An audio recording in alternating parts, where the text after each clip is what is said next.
મિત્રો, જે લોકો નોનવેજ ખાય છે તેમને માછલી ખૂબ જ પસંદ હોય છે.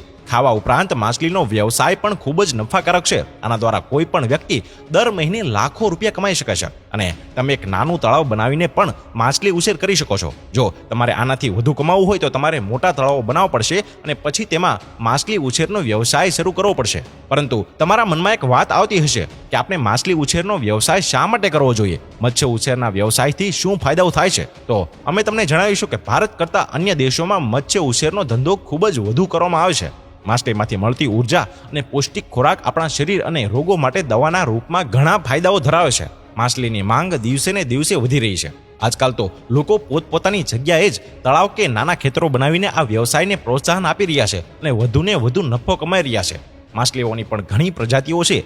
મિત્રો, ભારત એક કૃષિ પ્રધાન દેશ છે. અહીંની લગભગ 55 થી 60% વસ્તી ખેતી પર જ નિર્ભર છે. પરંતુ જમીનની સતત ઘટતી ગુણવત્તા અને પરંપરાગત ખેતીના નફાના અભાવને કારણે ખેડૂતો અન્ય વિકલ્પો શોધી રહ્યા છે. આવી સ્થિતિમાં ખેડૂતો માટે મત્સ્ય ઉછેર એક શ્રેષ્ઠ વિકલ્પ તરીકે ઉભરી આવ્યો છે. તો સૌપ્રથમ જાણીએ કે માછલીના ઉછેરની શરૂઆત કેવી રીતે કરવી. મિત્રો, માછલીનો ઉછેર કરવા માટે સૌપ્રથમ તળાવ કે ટાંકી બનાવવી પડે છે. જે બનાવવા માટે જમીન જરૂરી છે અને કેટલીક જગ્યાએ દરિયામાં પણ માછલી ઉછેર કરવામાં આવે છે. સૌપ્રથમ તો તળાવ કે માછલીઓ રાખવા માટેની જગ્યા બાંધવામાં આવે છે અને માછલી ઉછેર માટે ઘણી તકનીકો પણ ઉપલબ્ધ છે. પરંતુ મત્સ્ય ઉદ્યોગ વિભાગ હંમેશા ખેડૂતોને બાયોફ્લોક ટેકનોલોજી દ્વારા મત્સ્ય ઉછેર કરવા માટે પ્રોત્સાહિત કરે છે.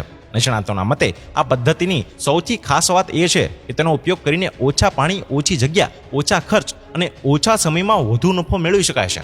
આનાથી 3 ગણો થઈ શકે છે લાભ. નિષ્ણાતોના મતે તળાવના બાંધકામ માટે અંદાજે 50 થી 60 હજાર રૂપિયાનો ખર્ચ થાય છે.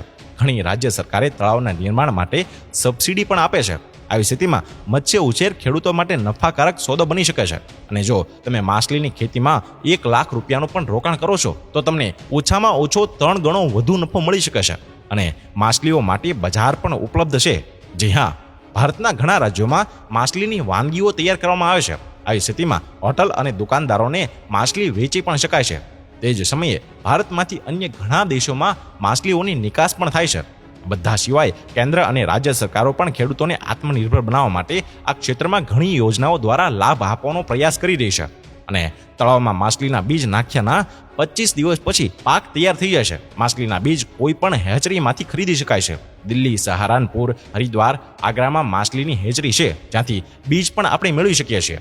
અને મિત્રો, દરેક રાજ્યમાં મત્સ્ય ઉદ્યોગ વિભાગ છે જે મત્સ્ય ઉછેર કરતા ખેડૂતોને તમામ પ્રકારની મદદ પૂરી પાડે છે અને નવું કામ શરૂ કરનારાઓને માછલી ઉછેરની તાલીમ પણ આપે છે.